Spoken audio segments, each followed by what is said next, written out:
আমি যখন কাফিয়া জামাতে পড়তাম, এটা কওমি মাদ্রাসা নেসাবে একটি জামাতের নাম বললাম, কাফিয়া জামাত।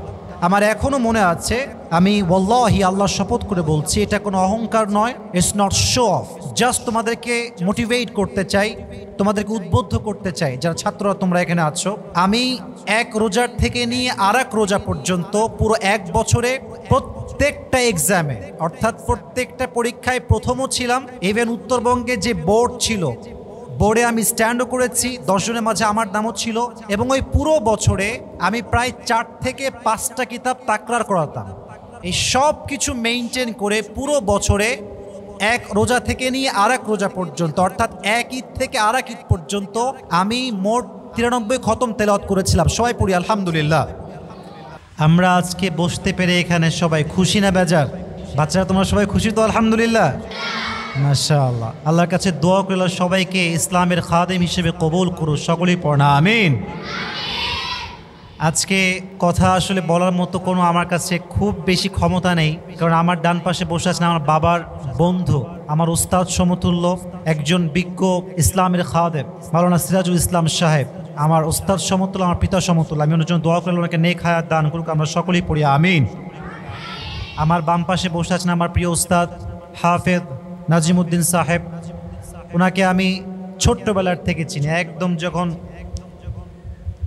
আমার বয়স কত হবে তখন, ওই তো 8 বছর 9 বছর, তখন থেকে আমার উস্তাদ আমার কোরআন শিখিয়েছেন আমাকে, সেখান থেকে আজকের আমি আসি। তো আমার উস্তাদ আমি মন থেকে দোয়া করলাম ওনাকে নেক হায়াত দান করুক এবং দিনের খাদেম হিসেবে কবুল করুক, আপনারা সবাই পড়না আমিন। এখানে আমার সবাই বসে আছেন, সবাই শ্রদ্ধেয়ভাজন, সবাই আমার মুরব্বী, আমার সমস্ত ভাইয়েরা বড় আমার চাইতে।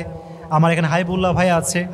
আমাকে মনে আছে আমি যখন কোনো ফেমাস বক্তা ছিলাম না, তখন হাবিব ভাই আমাকে দাওয়াত দিয়েছিলেন। Maybe it has been 4 years back, 4 বছর আগের কথা। তো তখন আমাকে ভাই 5,000 টাকা হাদিয়া দিয়েছিলেন, আমার এখন মনে আছে সে সময়ের কথা। তখন আমার আহামরি দাওয়াত আসলে ছিল না, সত্য কথা বলতে। এখন তো আমরা দাওয়াত দিয়ে পারি না, তখন আমাদের দাওয়াত ছিল না, সত্য কথা। তো আমার প্রিয় ভাই যিনি আমাকে এতটা সম্মান করেছেন সেই সময়ে, আমি হাবিব ভাইয়ের জন্য দরকার ওনাকে নেক হায়াত দান করুক, আমরা সকলেই পড়ি আমিন। আমি তোমাদেরকে কয়েকটি বিষয়ে কথা বলছি। ফার্স্ট অফ অল আমি কথা বলবো যে একজন হাফেজ তার ইয়াদ ধরে রাখবে কেমন করে।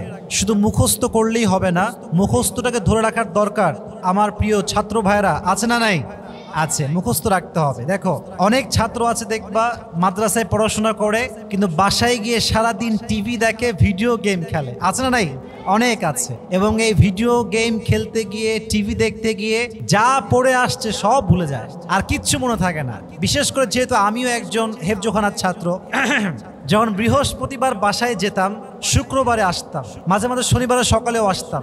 তো বাসার থেকে এসে যখন হেফজোখানায় ঢুকতাম, এত মন খারাপ লাগতো আমার যে আমি তো জেলখানায় আবার চলে আসলাম, কোথায় আসলাম আমি, এইটা কোন জগতে আবার আসলাম। তো যখনই তুমি কোরআন থেকে দূরে হয়ে যাবা, মোবাইল গেমে ডুবে যাবা, ভিডিও গেমসে ডুবে যাবা, টিভিতে ডুবে যাবা, তোমার ব্রেন থেকে আস্তে আস্তে কোরআনটা দূর হয়ে যাবে, যা পড়বা মাথায় থাকবে না। এজন্য মুখস্থ রাখতে হলে কিছু টিপস আমি বলছি। আমার উস্তাদ এখানে আছে, এটাও আমার উস্তাদ সমতুল্য, আমার অনেক সময় তো মানুষই। আমি সবার সামনে বিনয়ের সঙ্গে কয়েকটি কথা বলবো, আমরা শোনার জন্য আগেই মন থেকে বলছি ইনশাআল্লাহ। আরে সবাই কও না ইনশাআল্লাহ। যদি কোনো হাফেজ তার তেলাওয়াত সুন্দর করতে চায় এবং তার ইয়াদ ধরে রাখতে চায়, দুইটার জন্য 2 রকম কৌশল, ভিন্ন ভিন্ন কৌশল। অনেক হাফেজ, হুজুররা আমার সঙ্গে একমত হবেন অবশ্যই, তেলাওয়াত সুন্দর কিন্তু ইয়াদ নাই। হুজুর এরকম আছে না? আবার অনেকেই আছে খুব ইয়াদ, আপনাকে এক বসায় ফরম সূরা ফাতিহা টু সূরাতুন নাস শোনায় দিবে এক বসায়, কিন্তু তেলাওয়াত ভালো না। এরকমও আছে। যারা ভালো হাফেজ, যাদের ইয়াদ ভালো, তারা অলওয়েজ একটা বিষয় খুবই sensitive, they are very alert about it, they are very energetic about it. একটা বিষয় আমরা খুব খেয়াল রাখি যাদের ইয়াদ ভালো, সেটা হচ্ছে উঠতে, বসতে, খেতে, ঘুমানোর আগে, নামাজে অলওয়েজ তেলাওয়াত করা। আচ্ছা দেখো, আমি একটা কথা বলবো এখানে, এটা কোনো অহংকার না, এখানে ওলামা ইকরাম আছেন। আমার এখনো মনে আছে, এটা আমি আগেও বলেছিলাম একবার হয়তোবা, আমি যখন কাফিয়া জামাতে পড়তাম, এটা কওমি মাদ্রাসা নেসাবে একটি জামাতের নাম বললাম, কাফিয়া জামাত। আমার এখনো মনে আছে, আমি ওয়াল্লাহি আল্লাহর শপথ করে বলছি, এটা কোনো অহংকার নয়, it's not show off, just তোমাদেরকে মোটিভেট করতে চাই, তোমাদেরকে উদ্বুদ্ধ করতে চাই যারা ছাত্ররা তোমরা এখানে আছো। আমি এক রোজার থেকে নিয়ে আর এক রোজা পর্যন্ত পুরো এক বছরে প্রত্যেকটা এক্সামে অর্থাৎ প্রত্যেকটা পরীক্ষায় প্রথমও ছিলাম। ইভেন উত্তরবঙ্গে যে বোর্ড ছিল, বোর্ডে আমি স্ট্যান্ডও করেছি, 10 জনের মাঝে আমার নামও ছিল। এবং ওই পুরো বছরে আমি প্রায় 4 থেকে 5টা কিতাব তাকরার করাতাম। এই সব কিছু মেইনটেইন করে পুরো বছরে এক রোজা থেকে নিয়ে আর এক রোজা পর্যন্ত অর্থাৎ এক ঈদ থেকে আর এক ঈদ পর্যন্ত আমি মোট 93 খতম তেলাওয়াত করেছিলাম। সবাই পড়ি আলহামদুলিল্লাহ। বলবেন যে আপনি কি খুব অহংকার করছেন? না, অহংকার না। আমি কেমনে করেছি আমি জাস্ট শেয়ার করছি আপনাদেরকে বোঝাবার স্বার্থে, যেন আপনারাও ট্রাই করেন। আমার এখনও মনে আছে, এটা মিথ্যা না, কারণ আমার ছাত্র ভাইরা হয়তো এটা শুনবে ইউটিউবে বা ফেসবুকে। আমি প্রত্যেক দিন ঘুম থেকে উঠতাম ঠিক ভোর 3টা থেকে 3:30টার ভিতরে। আমার এখনও মনে আছে যে আমি প্রত্যেক দিন তাহাজ্জুদে কমপক্ষে 2 থেকে 3 পারা তেলাওয়াত করতাম। আমি শিখাচ্ছি, এদিকে বাচ্চারা এদিকে তাকাও, বাবুরা এদিকে তাকাও, তেলাওয়াত কেমনে করবা। আমরা 5 ওয়াক্ত নামাজ পড়ি না? আরে বলো না, পড়ি না? আমরা পড়ি মাশাআল্লাহ। প্রত্যেক দিন তাহাজ্জুদে উঠবা, উঠে আল্লাহু আকবার দিয়ে শুরু করবা, যা ইয়াদ আছে পড়া ট্রাই করবা। যে তুমি 10 পারার হাফেজ হও, তুমি 5 পারা পড়বা, তুমি 2 পারা পড়বা, বাট রিপিট আফটার রিপিট পড়তে হয়। প্রত্যেক দিন পড়লে এটা ঠুটস্থ হয়ে যায়। তো আমার এখনও মনে আছে আমার রেগুলার প্রসেস যা ছিল, দৈনন্দিন আমি যেমনে পড়তাম, এটা হচ্ছে প্রথমে উঠে আমি তাহাজ্জুদে পড়তাম, পড়ে আমি কিতাব মুতালা করতাম। আবার ঠিক আজান যখন দিত নামাজের ঠিক 15 মিনিট আগে মসজিদে যেতাম। ফজরের পূর্বে আমরা কয় রাকাত সুন্নাত নামাজ পড়ি? বলেন সবাই, কয় রাকাত? ওই 20 মিনিট পাইলে 1 পারা, 15 মিনিট পাইলে 15 পৃষ্ঠা পড়তাম। আবার ফজরের পরে পড়তাম, তারপর কিতাব মুতালা করতাম, আরও সামনের পড়াগুলো রিভাইজ দেওয়া ট্রাই করতাম, আগের পড়াগুলো পড়া ট্রাই করতাম। সব কিছু মিলিয়ে আমার এখনও মনে আছে যে ওস্তাদ ক্লাসে আসেন নাই, আমার ভাল লাগছে না, আমি মনে মনে তেলাওয়াত করতাম। আমার এমনও দিন গেছে, আমি আবারও বলছি ওয়াল্লাহি ওয়াল্লাহি ওয়াল্লাহি, আল্লাহর কসম করে বলছি, ওয়াল্লাহি বিল্লাহি তাল্লাহি, কোনো শো অফ নয়। আমার এমনও দিন গেছে আমি একদিনে 2 খতম তেলাওয়াত করেছি। কয় খতম? 2 খতম। কেমনে পেরেছি? এটার একটাই মাধ্যম আমার প্রিয় ছাত্র ভাইয়ারা, একটাই মাধ্যম, তোমাকে মনে মনে পড়ার অভ্যেসটা করে তুলতে হবে। মনে মনে পড়া, এটা ছাড়া তুমি পারবা না। মনে করো তুমি খেতে বসেছ, খাওয়ার পূর্বে তেলাওয়াত করা, মনে মনে তেলাওয়াত। বাসায় যাচ্ছ, রিক্সায় তেলাওয়াত করা। আমার এখনও মনে আছে, আমি যখন নানি বাড়ি গেছিলাম, আমার নানি বাড়ি যাওয়ার সময় আমি 1 খতম মনে মনে পড়েছি, আসার সময় আমি 1 খতম মনে মনে পড়েছি। আর ইয়াদ এতটা ভালো হয়ে গেছিল পড়তে পড়তে, যে আমার ওই সময় চ্যালেঞ্জ ছিল যে আমি পুরো 1 খতম শোনাবো, এক বই থেকে সূরা ফাতিহা থেকে সূরা নাস পর্যন্ত, আমার একটা লোকমাও যাবে না।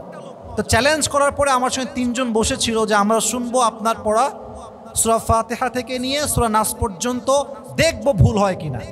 তো আমার এখনও মনে আছে, আমি সরে আমি পড়তাম, পুরো 1 খতম শুনিয়েছি। ফজরের পরে শুরু করেছিলাম, তারপরের দিন ফজরের সময় যেহেতু স্লোলি পড়েছিলাম, 1 ফজর থেকে নিয়ে আর 1 ফজর পর্যন্ত শুনিয়েছি। আমার পুরো কোরআনে ভুল গেছে মাত্র 1টা। আলহামদুলিল্লাহ। এটা কেন সম্ভব হয়েছে? শুধুমাত্র কন্টিনিউয়াসলি তেলাওয়াতের জন্য। তো তোমরা যারা আছো সবাইকে আমি লাস্ট কথা বলছি এই বিষয়ে, নামাজে পড়ার অভ্যেস করে তুলো। পাশাপাশি যখন হাঁটছো, চলছো, খাবার খাচ্ছো, রাস্তায় গিয়ে খেলতেছো, মাঠে খেলতেছো, তখনও তেলাওয়াত করবা। তুমি যদি তেলাওয়াত এমনি করতে পারো মনে মনে এবং চলতে ফিরতে উঠতে বসতে, ওয়াল্লাহি তোমার তেলাওয়াত এবং তোমার ইয়াদ এত ঠুটস্থ হবে, তোমাকে পৃথিবীর কেউ প্রশ্ন করে কখনো আটকাতে পারবে না। ঠিক কিনা বলো তোমরা সবাই? আল্লাহ সবাইকে পরিপূর্ণ তেলাওয়াত করার তৌফিক দান করুক। আমরা সকলেই পড়ছি আমিন। তাহলে উঠতে বসতে, খাওয়ার সময়, খেলার সময়, ঘুমানোর আগে, নামাজে, সুন্নতে, তাহাজ্জুদে, অলওয়েজ তেলাওয়াত আমরা সবাই করবো তো ইনশাআল্লাহ? আমি তো শুনি নাই, বলেন সবাই ইনশাআল্লাহ। আরেকবার বলেন ইনশাআল্লাহ। আল্লাহ সবাইকে কবুল করুক, সকলেই পড়া আমিন। 2 নাম্বার কথা, খুবই শর্ট টাইম আমাকে শেষ করতে হবে। সবক মুখস্থ করব কেমন করে আমি বলবো, সবাই শুনবেন তো ইনশাআল্লাহ?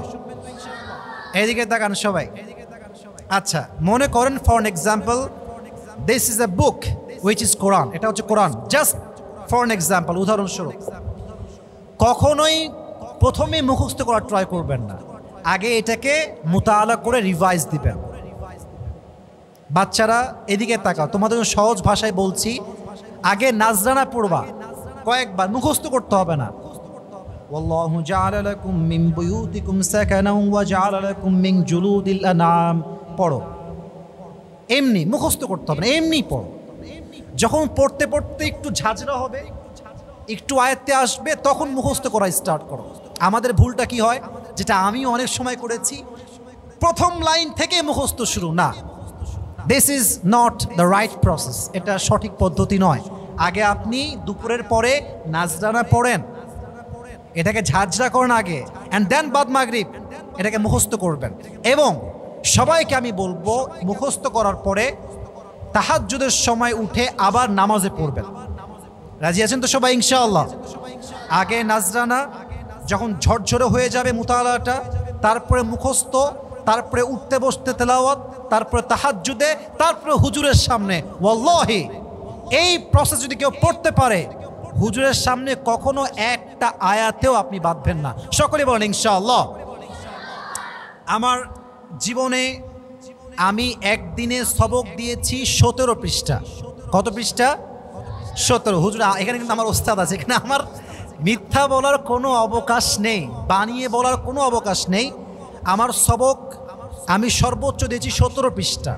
আমার এখনও মনে আছে, আমি মুখস্থ করেছিলাম শুক্রবারের দিন। এখানে মিথ্যা কথা বলবো না যে খালি বাদ মাগরিব পড়েই হয়েছে, তা না। শুক্রবারের দিন ফজরের পর থেকে নিয়ে আমি মুতালা শুরু করেছি, বারবার রিভাইজ দিয়েছি। জোহরের পর থেকে মুখস্থ করার ট্রাই করেছি। জোহর থেকে নিয়ে প্রায় তারপরের দিন তাহাজ্জুদ পর্যন্ত আমার 17 পৃষ্ঠা মুখস্থ হয়েছে। এবং আমার এখনও মনে আছে, হুজুরের কাছে আমি গেলাম, এটা আমার শেষ প্রান্তে, মানে হেফজের শেষ প্রান্তে। হুজুর কোরআন খুলেছে, হুজুর ভেবেছে হয়তো বা ও 3 পৃষ্ঠা দেয়, 4 পৃষ্ঠা দেয়, দিয়ে শেষ হয়ে যাবে। 4 পৃষ্ঠা হয়, শেষ হয় না। 5 পৃষ্ঠা হয়, শেষ হয় না। 6 পৃষ্ঠা হয়, শেষ হয় না। তো হুজুর বলছে, কে তো শেষ হবে, আমাদের সবাই সিএলে বসে আছে, এরা সবাই সবক শোনাবে আমাকে। তাই আমি বললাম, হুজুর আজকে আপনি শুধু শুনবেন, আমি আপনাকে শোনাবো। তা আমার এখনও মনে আছে, 17 পৃষ্ঠা শেষ, একটা লোকমাও যায়নি, আমি পরিপূর্ণ বিনা লোকমায় শুনিয়েছি। আলহামদুলিল্লাহ পড়েন সবাই আপনারা। তো এর মানে যে আসিফ হুজুর খুব ভালো হাফেজ, খুব ভালো, তা না। ব্যাপারটা হচ্ছে রাইট প্রসেস অ্যাপ্লাই করবেন, আপনার ইয়াদ আপনার ভিতর ঢুকাই দিবে একজন। আওয়াজ দিয়ে বলেন তো, সেই সত্তার নাম কি? আল্লাহ আমাদের সবাইকে এই প্রসেসে সবক ইয়াদ করার তৌফিক দান করুক। আমরা সকলেই মন খুলে পড়ছি, আমিন। আর দুইটি কথা বলে শেষ করছি। প্রথম কথা হচ্ছে এই ফোন নিয়ে, এটা তোমরা চেনো সবাই, এটা তোমাদের জন্য না, তোমাদের বয়স এখনো এটার জন্য আসে নাই। এটা আমার মিডিয়ার ভাইরা যারা আছেন, আমি সবাইকে বলবো, এটা আপনারা সবাই কাট করে আপলোড দিবেন। প্রত্যেকটি বাবার জন্য, মায়ের জন্য আমার কথা, বাচ্চাকে এই অবস্থায় স্মার্টফোনটা হাতে দিবেন না।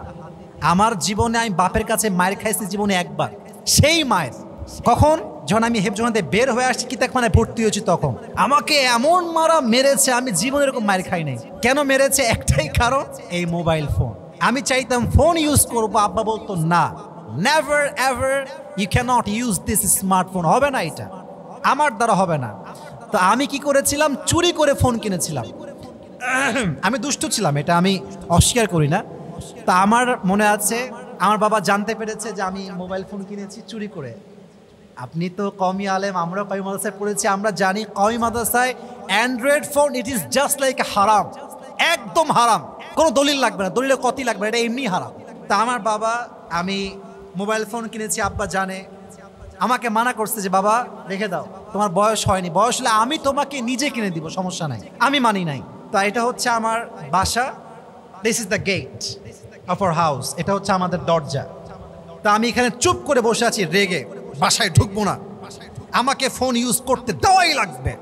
আব্বা আসলো, এসে হুজুর আমার এখানে আছে, এভাবে আমার ঘাড়ে হাত রেখে বলল যে বাবা আসো, বাসায় আসো, তোমাকে ফোন আমি নিজে কিনে দিব, আসো বাসায় আসো। আমি বলছি, আমি যাবো না, আমার এখনই ফোন লাগবে। এই যে মায়ের শুরু হলো, মায়ের খাইতে খাইতে আমার মা দৌড়ায় আসছে যে ওরা মাইরেন না আপনি। ওই জীবনে একবার মায়ের খাইছি বাবার হাতে ফোনের জন্য, ওই যে আমার ঘাড় সোজা হয়েছে, ওই থেকে নিয়ে এই পর্যন্ত আমি আসছি। অতএব তোমরা যারা বাচ্চারা আছো, আব্বা আম্মা রাগ করলে মন খারাপ করবে না, মাথায় রাখবা তোমাদেরকে ধমক দেওয়া হচ্ছে, এটার উদ্দেশ্যই হচ্ছে তোমাদের ভবিষ্যৎ সুন্দর করবে একজন। তিনি কে? বাসায় গিয়ে অ্যান্ড্রয়েড ফোনে হাত দিবা না, স্মার্টফোনে হাত দিবা না, কখনো মোবাইল ফোনে গেমস খেলা, বাজে ভিডিও দেখা, গান দেখা, মুভি দেখা, কোনো সিনেমা দেখা যাবে না। বাচ্চারা সবাই রাজি আছে তো ইনশাআল্লাহ? আরে এত আস্তে কেন রে বাবা, জোরে কও তো ইনশাআল্লাহ।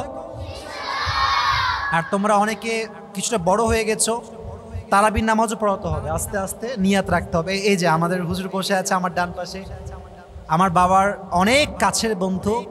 হুজুরের কাছে আমি, it has been maybe 7 years, 7 বছর আগের কথা, আমি নিজে ইন্টারভিউ দিয়েছি হুজুরের কাছে। হুজুর আমাকে ভালো নাম্বার দিয়েছেন, আমি সে সময় চান্স পেয়েছিলাম, আমার এখনো মনে আছে। তো ভালো হাফেজ হলে তোমার তারাবি খোঁজা লাগবে না, মানুষ তোমাকে হায়ার করে নিয়ে যাবে। এটা আমাদের ভুল ধারণা যে ভাই তারাবির নামাজ দেন না, পড়াই না, দেন না, হবে না এমনি। আপনাকে নিজের যোগ্যতায় অর্জন করতে হবে। রাজি আছেন তো ইনশাআল্লাহ? এবং আমি সর্বশেষ একটি কথা বলেই শেষ করছি। আমরা এখন যেখানে বসে আছি এটি হচ্ছে কোর্ট স্টেশন থেকে ঠিক ডান দিকে লিলিহরের মোড়ের পূর্বে, তাই না? এই রাস্তাতে আমাদের এই মাদ্রাসা অবস্থিত। মাদ্রাসার নাম হচ্ছে ফয়জুল কোরআন হিফজ মাদ্রাসা। আমি এখানে সবাই গ্রহণযোগ্য ব্যক্তিরা আছেন, মিডিয়ার সামনে বলছি, যারা সন্তানকে মানুষ করতে চান, এই মাদ্রাসা একটি গ্রহণযোগ্য প্রতিষ্ঠান in Rajshahi. I really believe that. হুজুরেরও মাদ্রাসা আছে, এটা হচ্ছে রানীবাজারে, ওটাও খুবই ভালো মাদ্রাসা। আমরা যারা সন্তানকে ভর্তি করাতে চাই, আমি আসিফের জায়গা থেকে আমি ইনশিওর করছি, because I am his student, আমি তার ছাত্র, উনি আমার ওস্তাদ। তো আমার ওস্তাদকে নিয়ে আমি এতটুকু ইনশিওর করতে চাই যে ওনার তেলাওয়াত অসাধারণ, রিসাইটেশন ইজ রিয়েলি অ্যামেজিং। আমি আগেও শুনেছি, আমি জানি, আমি মস্ত করেছি আমার হুজুরের কাছে। তো যারা সন্তানকে হাফেজ করতে চান, এই তো অক্টোবর চলছে, নভেম্বর ডিসেম্বরে পরে ভর্তি শুরু হবে, সবাই এখানে আসবেন। মিডিয়ার মাধ্যমে বলছি সবাইকে, যদি আপনারা এখানে এসে আমার পরিচয়টা দেন, অবশ্যই এটা আপনি শিওর থাকবেন সর্বোচ্চ ছাড় দেওয়া হবে। আল্লাহ সকলের সন্তানকে যেন আলেম বানাতে পারে, হাফেজ বানাতে পারে, ইখলাসের সঙ্গে আল্লাহ তৌফিক দান করুক। আমরা সকলেই পড়ছি আমিন।